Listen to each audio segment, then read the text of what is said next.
All right. Hello, everybody. I want to welcome you.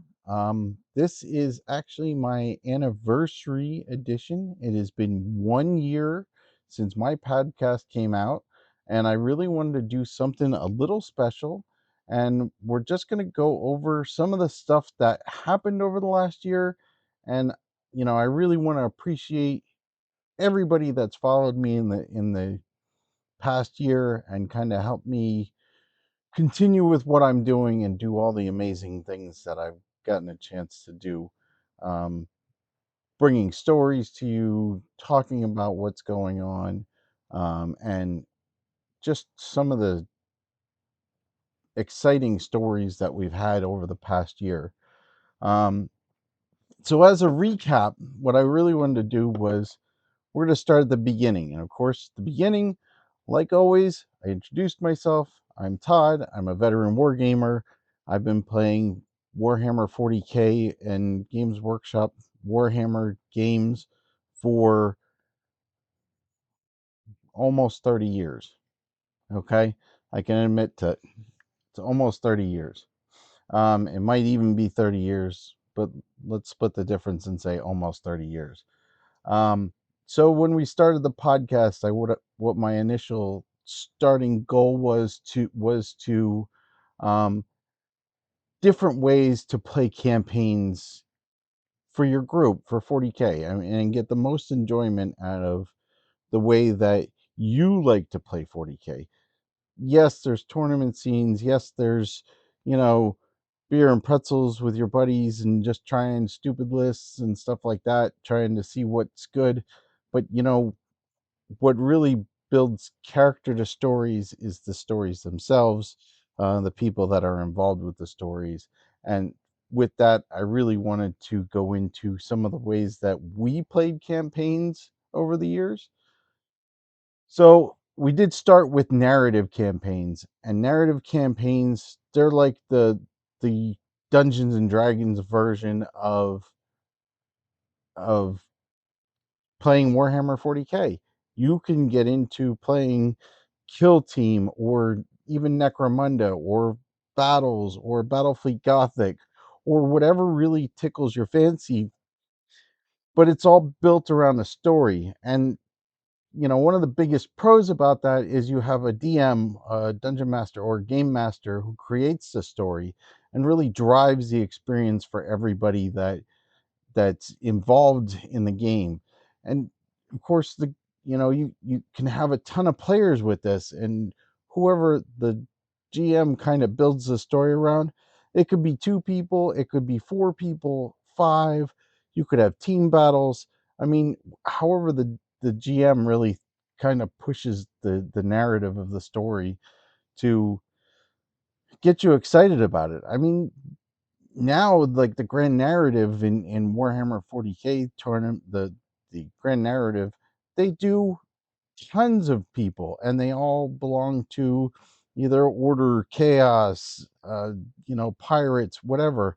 And they use three different factions to kind of build the story and let it um evolve over the time that you're playing over that weekend. But I mean, with your group, I mean, you guys want to play like all the time. You want to play once a week, once a month, once every 2 weeks, however often you get together. I mean,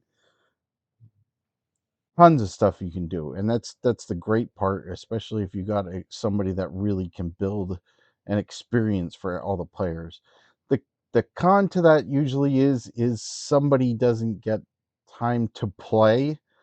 Um, so they're building the story for the players, and if you got somebody that's building the story, it's hard for them to be one of the characters. The offshoot to that is they could play something like Tyranids or Necrons, something that's like the mindless horde that's kind of behind the whole thing, or this like impending doom at the end of it. So the next one that we did go over was pyramid campaigns. And the nice thing about pyramid campaigns is it's short. It's great for a weekend. It's only 3 to 5 games. You can obviously extend it more than that, but you really got to dive into maybe creating a pyramid, and then once you get to the end of that, you can build another pyramid and just stack them on top of one, and you get the final result to see who wins. Is it a marginal win, or is it a landslide, a blowout, a massacre, if you will? um the con to that is it's going to be short. There's no way to make them really long, other than, like I said, if you kind of build a pyramid, finish that, build the next pyramid, finish that. So, and the other thing that I've found is through a lot of pyramid campaigns is they tend to get, once somebody runs away with it, they really start to get some kind of advantage. Like if you got two guys and one guy's better than the other, he's going to win the games. Even if you kind of set the scenarios, kind of stack them against them, it's really hard for the less experienced, or if they can't catch up or they're just outmatched. So that is the con, the negative side of that. Next, after that, we finally talked about map-based campaigns. And map-based campaigns, they're the longest way that you can play a campaign. If you got 5 to 7 people in your group, or more, you can get into this map-based campaign, and you got to remember that every turn, on your board, you're going to do a fight. So you're going to attack here. There's going to be weeks where, it's not worth it to move forward on one of your pieces, or you move into an unoccupied piece, then you won't get a fight that week.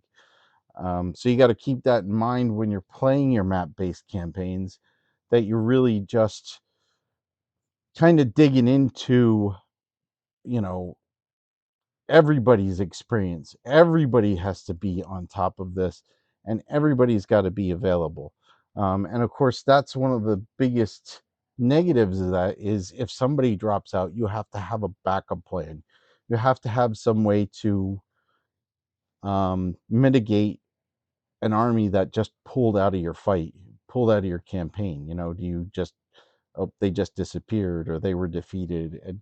And again, the same way as like other problems, you have to stipulate for, if somebody's getting too big, if somebody's getting too small.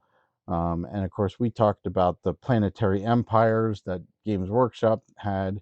There was also, I believe, the Cities of Death campaign was kind of like that too. That was much smaller. That was only like a 5x5 grid, if I remember correctly. And you just fought over that grid.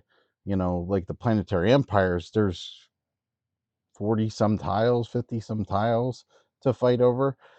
It could be really lengthy. And, and they did have a good set of rules. They're a little outdated.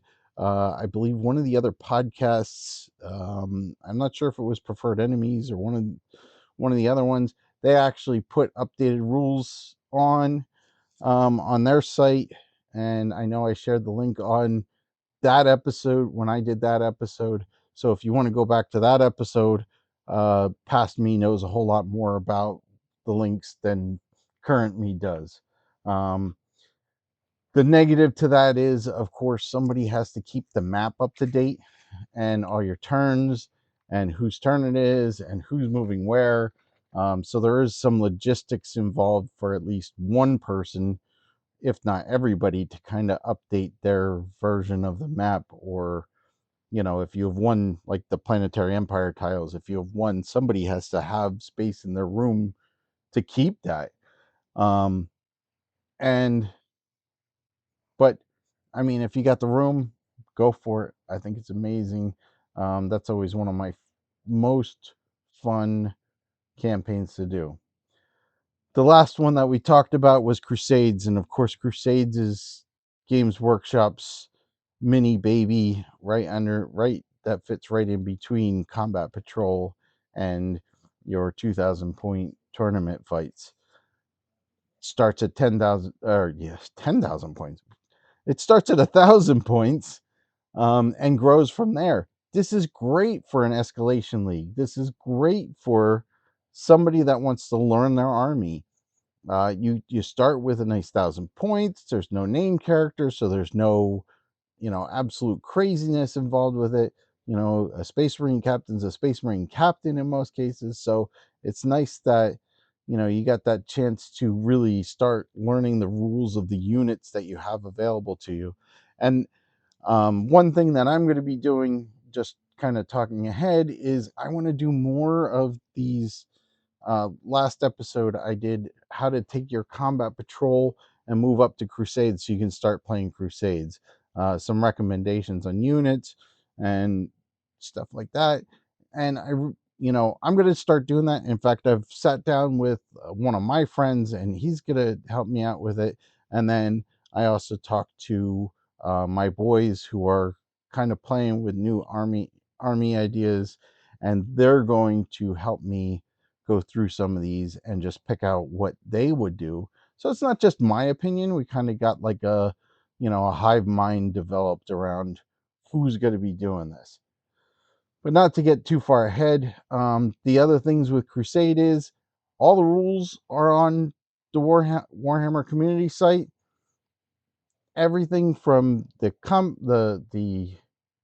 uh, the combat patrol stuff, and then if you move up to your specific armies, you can go right out of the codexes. All the Crusade stuff's there. So when you pick up your codex, everything for your Crusade is right there. All you got to do is build your 1,000 point army, and you can start playing. And it's just that simple. I mean, and it's nice because you can add more units. So, okay, so let's say you're playing a Dark Angels force, you got the combat patrol, you added the stuff that I mentioned last week, the Basilisk Dreadnought, the eh, um, infiltrators, excuse me, uh, and then I think we added a librarian in there and kind of mixed it up. So I think that you could easily take that as a starting army, and then I want to, I really like the way these Hellblasters look. Let's update them. Let's get a whole 10-man squad of them instead of just a 5-man. Let's do, I really like the look of the Incursor and I really want to transport or whatever. I mean, it's nice because whatever you add to your army, you can just slide into your Crusade. Obviously, you got to build up your Crusade points and stuff like that, but that's part of the system. So the con, of course, is for people that don't like to do all the extra bookwork, the keeping track of kills, the keeping track of any upgrades that you got. This is a little more tedious for that. It is nice to see like your Space Marine captain get some kind of updates, and then they're so much better. But there's so many different ways to play this at this point that it really works well. You can, like I said, you can use the ones right out of the codexes and do individual types. You can use the Leviathan, the Pariah Nexus, and of course, they just announced that the Nachman Gauntlet's coming out. Any of those are good setups, are good things to start a Crusade army. And just enjoy it. I mean, get your buddies together, play some games. If you like the paperwork, that's a great way to handle it. So after that, after we went through the different types of campaigns, we had a couple of discussions about hosting games and what somebody that comes to your house would kind of expect. If you're going to have food, what kind of food you're going to have. I had a great interview with my wife because she's been hosting games for us for almost 30 years. Well, let's say 20 some years, to be fair. Um, and then, of course, we had another one where what do you do if you're a guest when you going to somebody's house that you don't know? What do you expect? What questions should you ask? What should you do? Stuff like that. And again, these are all in my earlier episodes. Go through my library, pick them up, listen to it, There's some good advice there. I'm not just saying that because it's me, but I did a lot of research into what I think would be the uh, best tactics to use when you're going to somebody else's house, or when you're hosting a game day or a tournament day at your house, in your basement, in your garage, backyard, whatever you're doing. So, so we did that, and after that, I got a great chance to interview Mike from Green Dice Games. He's new. He just opened a store right around here. He sells Warhammer and Marvel Crisis Protocol and Shatterpoint and Magic and D&D books. And he just opened his store. He was a tournament organizer at a different store, which had closed, or well, I guess they actually went to a online only. They closed down their brick and mortar store, um, but he opened his own store. And if you're anywhere near this area, which is, he's in the Slatington, Pennsylvania area. If you're in that area, you need to stop by. Mike's the nicest guy. He's probably one of my nicest owners that I've run into as far as a game store. He's right there. If you need something, he'll order it. His family's involved, so like it's a whole group effort for him. He's really a great guy. I'm so glad to see that he's done such a great job with his store. He's only open, I think, Friday, Saturday, Sunday. So for him, it's not a super huge commitment. Uh, but they run tournaments every, well, let's be fair, almost every weekend. And probably every weekend, but I'm going to say almost every weekend because I'm sure there's weeks that he doesn't do anything. But there's an event there, whether it's 40K or Old World, or drop by and paint, or there's Age of Sigmar or Warcry or whatever. There's a tournament or some kind of game event almost every weekend. And congrats to Mike for the great store. He did such a great job. I'm going to get up there and play a tournament one of these days, or at least get up there and bother him for some more stuff. You know, that day's coming soon. I haven't been up there in a while.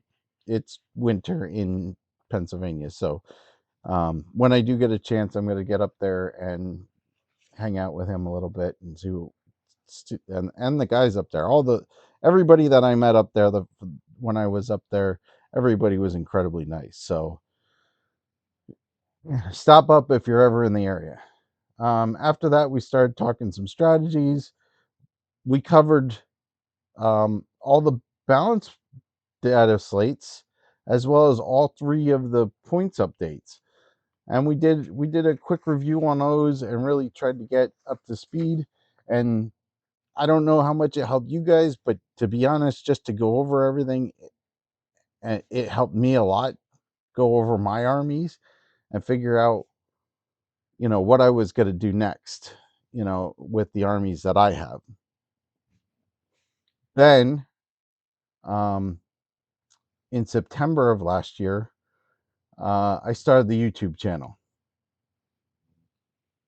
So if you're watching me now, I've only been doing this since September. My first video was I did an opening of the Ordo Hereticus box, and showed off all the separate um, units that are in there, all the sprues that are in there, and really just got into all the nits and yeah, all the all the pieces that are in the box. Um, Thank you, Ravens Escape, for the 1 year podcast versary. I appreciate that very much. Um, so, and all the cool things that came in that box, like I got to show it to people. I've got a lot of good feedback on that video. I've got a lot of messages back and forth. what's in it? Is it worth buying? Now that I've had it for some time, do I have any regrets? And to be honest, I don't. It was a good box. I haven't finished building it yet, but I'm working on it. My biggest hang up is I don't know what to do with the RBDs. I'm trying to figure out what units I want to build out of that. So then, of course, making a YouTube video was just a whole new experience. It was not just I need to put my face up there because I've already been talking through it. I've already been doing some of the groundwork. Um, Next was the lights. How do I get the lights the right way? How do I get the sound to be right? I mean, and how do I talk to the video? Because I'm like, I need to talk to you guys so that you're like, oh, this guy's just boring and I don't know.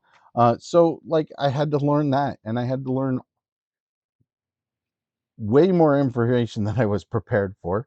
But YouTube's the right program, and it's exactly what I want to do as far as getting into. I'm going to do more videos. I'm going to do more. I'm doing the podcast on video all the time, so I really am. I'm locked into the video part of that because I think that's an integral part of what um, this I can do with this.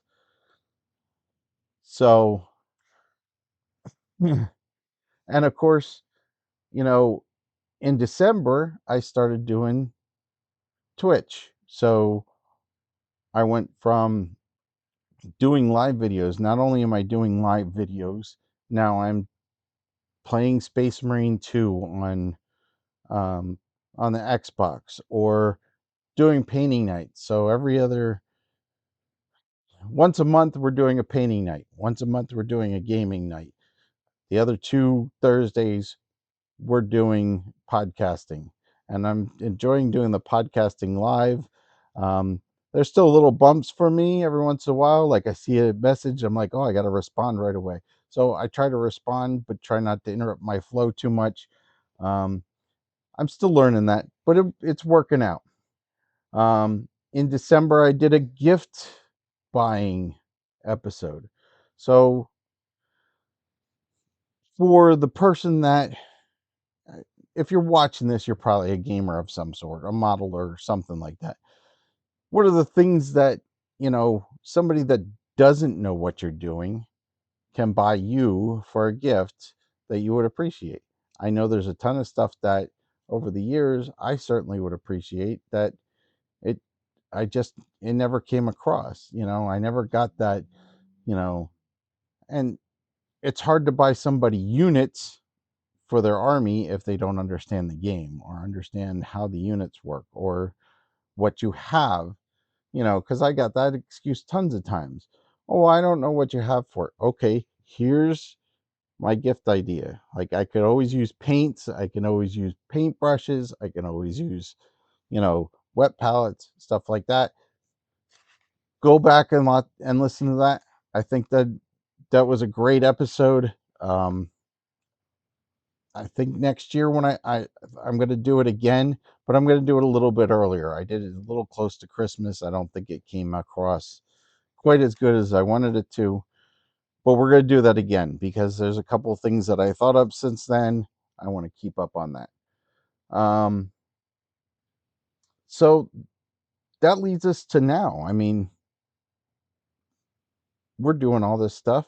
We're trying to keep moving forward. So I'm going to see what the next step is. And we're going to do a lot more of the same stuff. So we're going to be doing painting nights. We're going to talk strategy. We're going to talk some campaigns. I want to try to do more of the crusade rules because I did do the Tyranids, and to be honest, I never went back to and do any of the others. So I think that's one of the things we're going to do as we move forward. I'm going to keep doing the balanced data slates reviews and the points updates because I think everybody kind of needs to know that. Because I know for me, I can sit there and I can look at the numbers and I don't get it until somebody's like, "Oh yeah, it went down 10 points, it went up 15 points, it went, it really kind of grabs your attention as, oh, this is better, or this is, they really got hurt, or these rules changed. So I like to hear it from somebody else. So I'm going to keep doing those and keep moving on that. Like I said earlier, we're going to do all the combat patrols and up them up to crusade level. I think we're going to try to do one or two an episode. I don't want to do more than that because I think it's going to be too much, but we're going to try to do one or two an episode. And then we're just going to go through every faction. Maybe we'll grab more of the demons or something like that, some of the ones that are a little closer together. But we'll see when we get to that point. Both my boys are getting into Warhammer a little bit more. So Logan just decided to redo his entire Space Marine army. He has totally uh, grasped onto Blood Angels.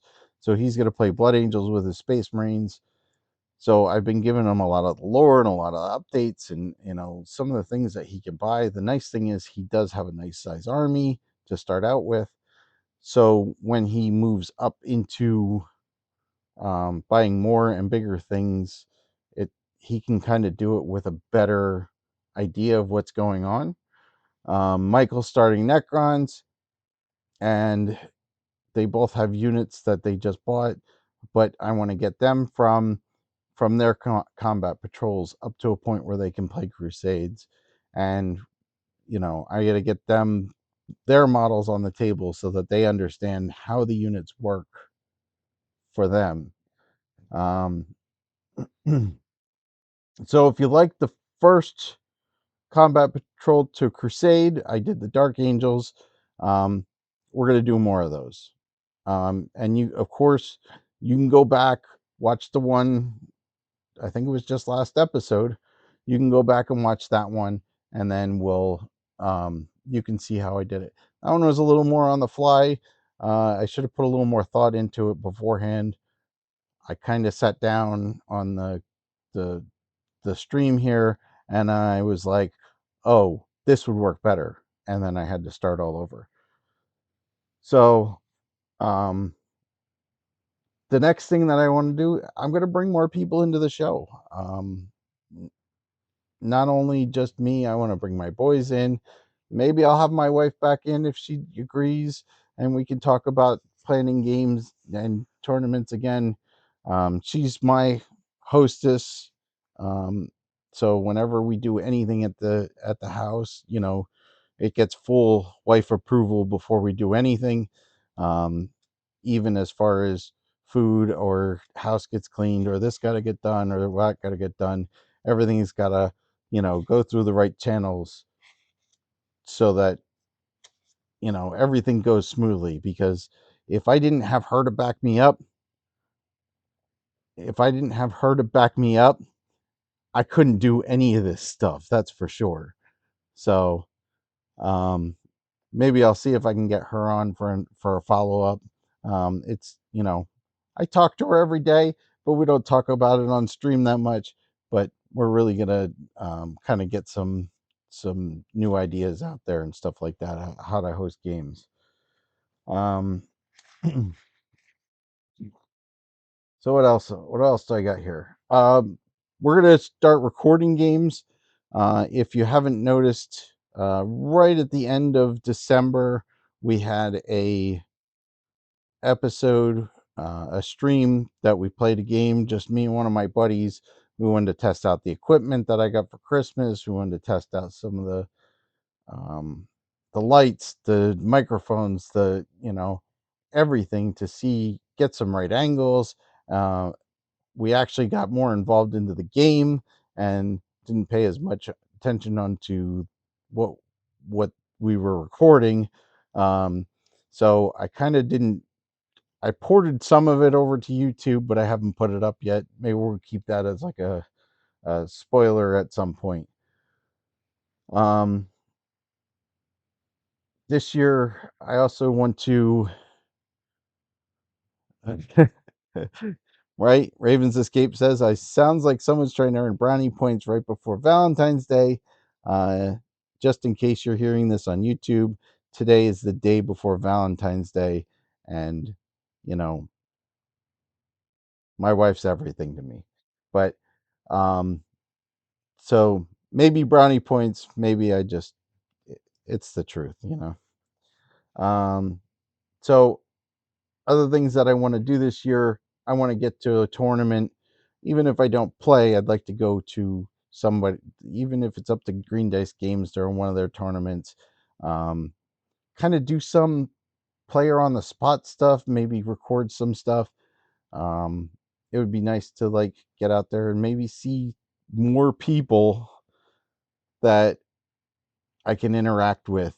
And like I said, the more people I can interact with, the more ideas I can bring on, the more ideas that I can get as far as what's going to go into this podcast. Um, you know, I said both my boys are excited about playing, so I want to get them. Once they get comfortable with all the rules, I'm going to get them on here and talking to me about some of the stuff they did. And then, um, yeah. Oh, the last thing that I want to do coming up is I'm going to do how-to videos on YouTube. So how to play the game, uh, all the basics, just so you can just come to this channel on YouTube and everything's here. Some of the ideas, some of the way that I play through over the years, some of the things that I like to keep in mind, that I try to do intentionally, as far as how to move properly, how to hide your troops, um, stuff like that. Um, Probably going to start with just basic stuff: how to move, how to shoot, how to combat, how to charge, how to combat, stuff like that. But I think that every video I'm going to kind of build up on. This is not going to be podcast videos. These are going to be extras. So you don't have to, if you're like getting into the groove of, oh, I really like this topic that you're on in the podcast. Oh, now he's going to talk about moving. I'm not going to do that. We're going to just jump in here and we're going to get um, separate videos just on how to play, how stuff interacts. Maybe get into some rules questions, stuff like that, especially once I get somebody else on here that's really somebody to bounce off ideas off of. Um, so that's it. I mean, we've got an anniversary. I've been doing this for a year now.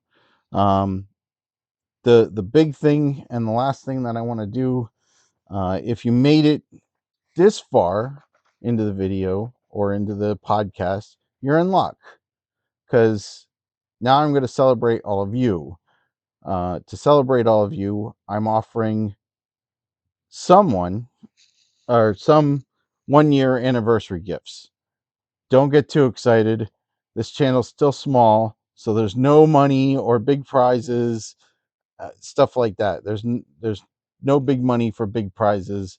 However, I what I do have is to offer time and my experience over the years. So anybody who leaves a like, a comment, and shares this video, the post, or the podcast will be entered to win one of three prizes. All right. Third prize will be an hour-long video chat with me. Okay. We can talk about whatever you want. Advice on playing the game, advice on painting, just chatting about Warhammer, whatever you want to do. The second place, I'm going to give you a guest spot on my podcast, and we can talk about anything Warhammer related that you want. Yeah, Raven's Escape already talks to me a lot. She's hoping for the top prize, though. I know this. So, speaking of that, drum roll. I'm not really good at drum roll. Tap on the table. Okay. First place, the grand prize will be one lucky winner will get to run my podcast for the weekly episode. Meaning, you tell me what you want to hear about, what topics I will discuss, and even if I have to do something silly like talk in a high pitched voice or wear a cowboy hat, um, it will need to be PG. It's got to be on YouTube, um, but you can have fun with it. You can also, if you want, when that episode airs, you can be on that episode. You can be the guest for that day so that you can see your handiwork in real time. So, again, whatever you want to do, however we want to handle it, whatever you want to talk about, it's all on you. You get to make the topic, you get to create the discussion, you get to do, you set the tone, right? So, now for the important stuff, the winner is going to be picked on the March 4th show and announced that same day on Facebook. So get your fingers working and good luck. Um, Hopefully, we'll get a lot of people involved and we'll get a lot of ideas out there and we'll see what happens. So, as always, like, I want to thank you for not only listening to this episode, but I want to thank you for the entire year.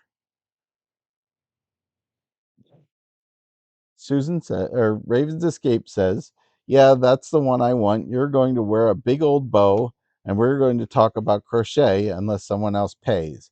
So save me from wearing a bow and talking about crochet on my podcast, please. And all you need to do is like this, share it, leave a comment if you want, and get it out there. And you could be the winner of this. You can be the winner of this. At least top prize. So, um, just wanted to close real quick. Again, like I was saying, you guys are great. I thank everybody who's been backing me up on this.